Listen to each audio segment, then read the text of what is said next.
Assalamualaikum warahmatullahi wabarakatuh. Shalom, Om Swastiastu. Selamat sore dan salam sejahtera untuk kita semua.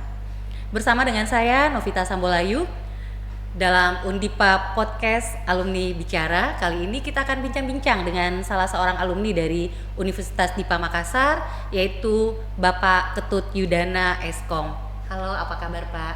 Baik Bu Novita. Ya, Bapak Ketut ini adalah CEO dari PT Cakra Media Data. Nah, kalau boleh tahu Pak Ketut alumni tahun berapa di kampus ini? Ya, saya angkatan tahun 98, kemudian selesai tahun 2002. Oke, berarti saat itu masih bernama STIMIK Dipa Stipik Negara, Dipa Negara, ya Pak ya? betul Bu Novita. Oke, mungkin Bapak bisa bercerita ya selama menjalani proses pendidikan sebagai mahasiswa di Undipa ini apa saja yang diperoleh? Ya, tentu background pekerjaan saya sekarang ini memang saya peroleh dari STIMIK Dipa Negara atau Undipa saat ini. Nah, selama kuliah sebenarnya kita diajar oleh dosen dengan asisten yang qualified, yang memang benar-benar memberikan kita pengetahuan dan skill yang memang mumpuni.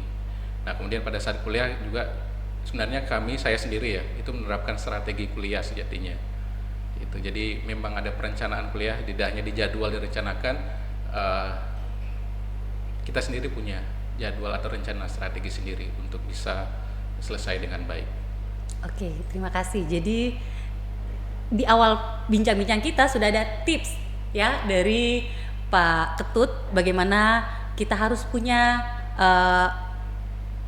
strategi planning ya, memanage ya, betul. Memanage dengan baik selama kuliah pun sudah memanage, mungkin sudah menetapkan target-target yang harus dicapai. Betul, ya Pak. ya. Oke. Dalam perjalanan tadi Bapak sempat ya kita ngobrol dan Bapak bilang sebelum menjadi CEO berarti ada beberapa bidang pekerjaan yang sudah Bapak lakoni selama ini. Ya. Jadi sebenarnya bersamaan ya, sepertinya bersamaan. Jadi begitu saya mau selesai, saya sudah mencoba membuat perusahaan ya. Itu dengan teman dulu mungkin Pak Bastian, namanya Den Informatika. Kemudian saya lanjut lagi membuat CP Cakra Mega Data. Kemudian sekarang karena kompetisi, kemudian untuk skup yang lebih luas, saya membuat PT Cakra Media Data, jadi mengupgrade menjadi PT Cakra Media Data. Oke, boleh. Nah, pekerjaan lain sedihnya bersamaan itu juga saya sempat mengajar juga di sini. Kemudian pekerjaan tetap saya ada statusnya sebagai pegawai negeri, kemudian terangkat dosen di Akademi Pariwisata Makassar, sekarang Poltek Makassar.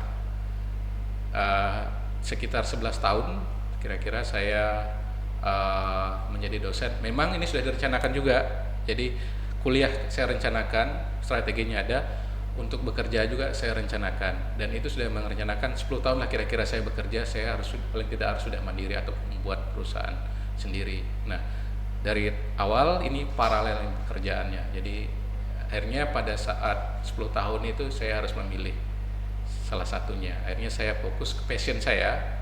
Sebenarnya ini sebuah pilihan sejatinya, menjadi pegawai negeri juga bagus, melanjutkan usaha sebenarnya passion saya, jadi lebih leluasa bergerak, lebih tertantang sejatinya untuk berbuat sesuatu sejatinya, kira-kira seperti itu Bu.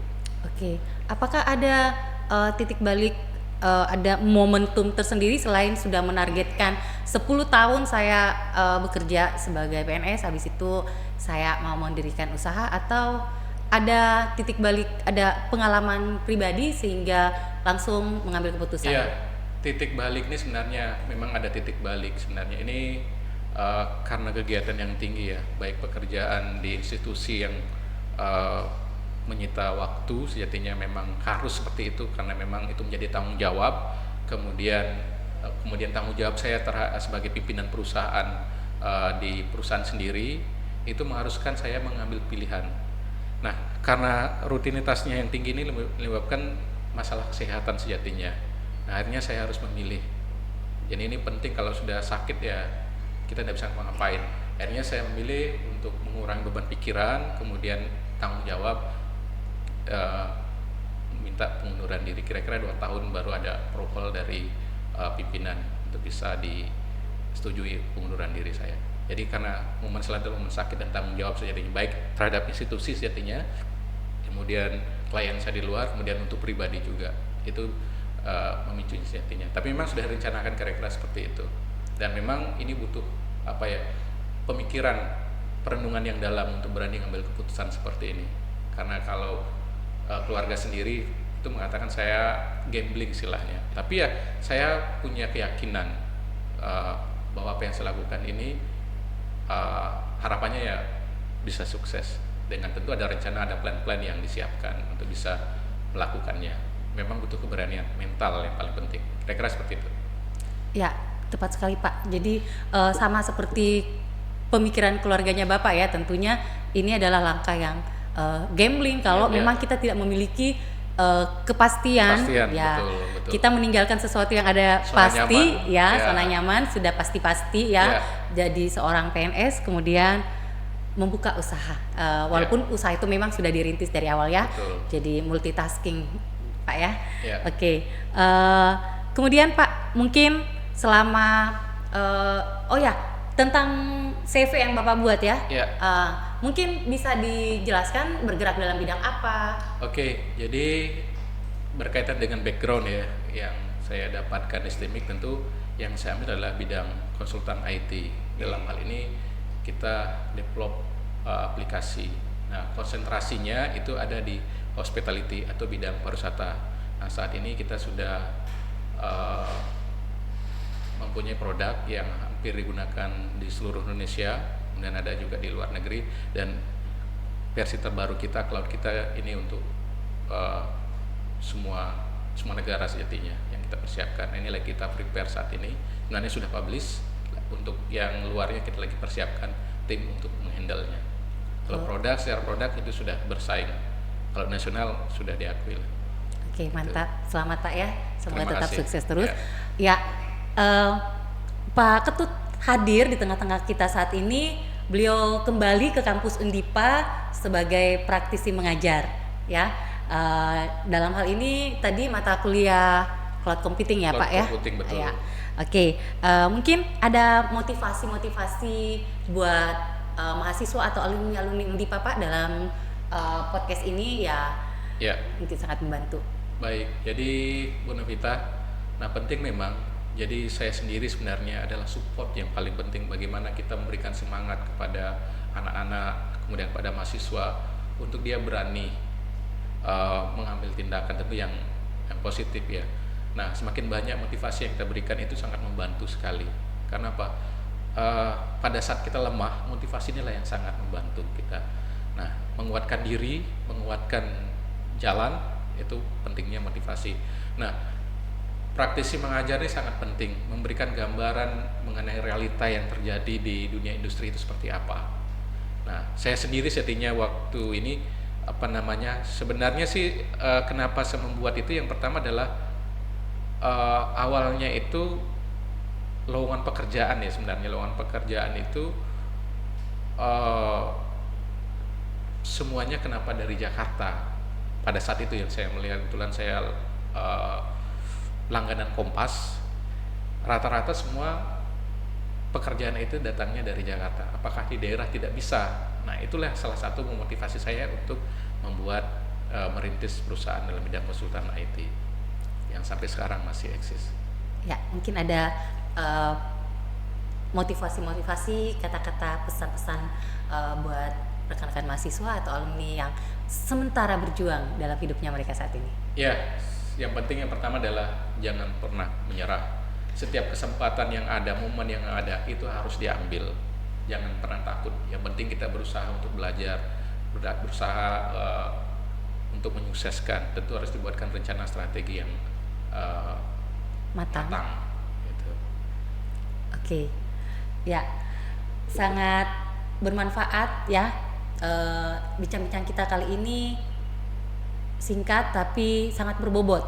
Ada begitu banyak pesan-pesan motivasi dari Pak Ketut ya, keberanian untuk bisa memilih keluar dari zona nyaman, Zona nyaman, betul. ya, dan bisa tetap bertahan eksis sampai saat ini.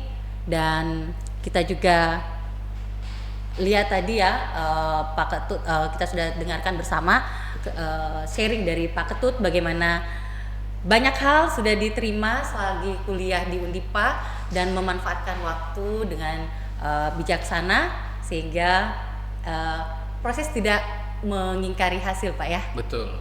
Ya. Ya, proses tidak mengakhiri hasil. Simpelnya seperti ini. Lebih baik kita pusing melakukannya ketimbang pusing memikirkannya. Kalau pusing melakukannya ada jalannya, kalau memikirkan tidak ada jalan, justru lebih stres. Makanya jangan pernah takut berbuat, karena kan tidak pernah tahu gagal dan berhasilnya. Seperti Kalau cuma dipikir berarti tidak akan ada ya, hasil. no Tapi action. kalau kita pikirkan actionnya, melakukan sambil berpikir, ada hasilnya. Kemudian dari situlah kita evaluasi bagaimana jalan yang terbaik yang harus kita lakukan. Seperti itu kira-kira. Mantap, terima kasih Sama-sama. Pak Ketut, Sama-sama Ibu.